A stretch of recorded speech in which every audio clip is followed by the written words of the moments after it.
რა როლი ჰქონდა ფინეთის ყურეში მოწყობილ დივერსიაში ტანკერის კაპიტანს? ახლა გამოძიების საგანია თანამშრომლობდნენ თუ არა ტანკერის ეკიპაჟის წევრები რუსულ დაზვერვასთან.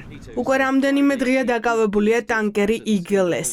ეკიპაჟის წევრებს ტერიტორიის დატოვების უფლება არ აქვთ. ფინური მედია წერს, რომ იმ ტანკერის კაპიტანი, რომელმაც ფინეთისა და ესტონეთის დამაკავშირებელი კაბელები გაანადგურა, ქართველი დავით ვადაჭკორია.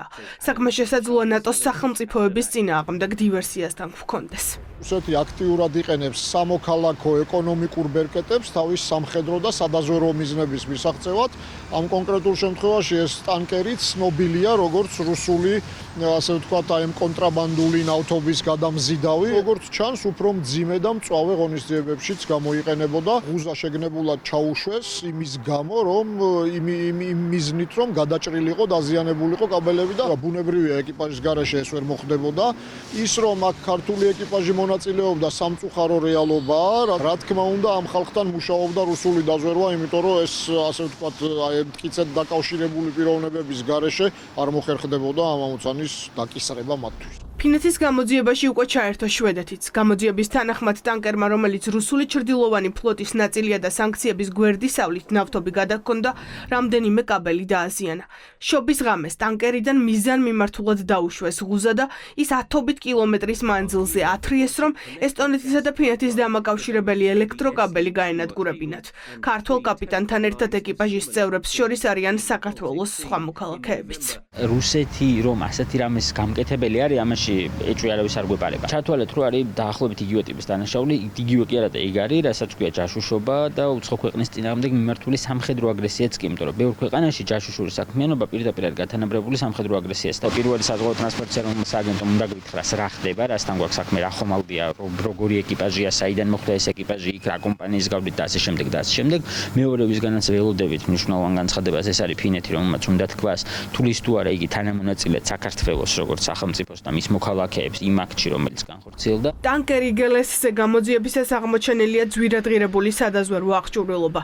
ეკიპაჟის მინიმუმ ერთი წევრი კი რუსეთის სამხედრო დაზვერვის აგენტია.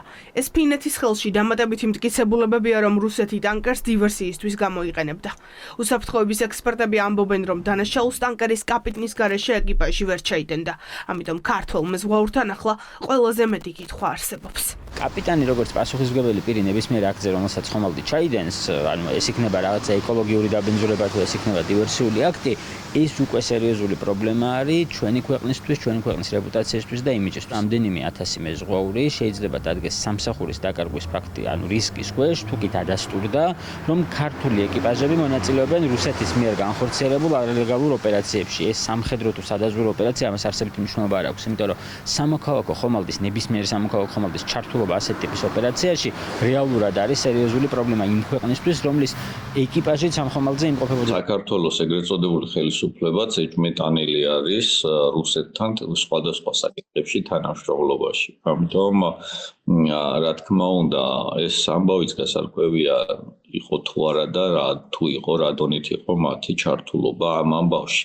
ზოგადად რაც ქვეყანაში ხდება ძალიან გავს იმას, რასაც ეძახიან კადიროვიზაციას, ანუ შენი ერის წარმომადგენლების გამოყენება რუსეთის ინტერესებში.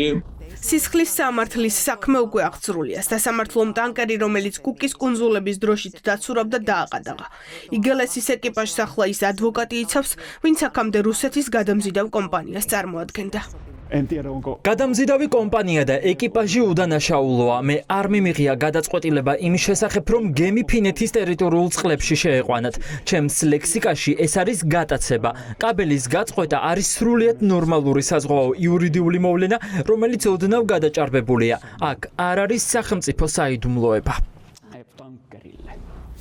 საზღვაო ტრანსპორტის სააგენტომ დაადასტურა დაკავებულ გემზე საქართველოს 2 მოქალაქის ყოფნა.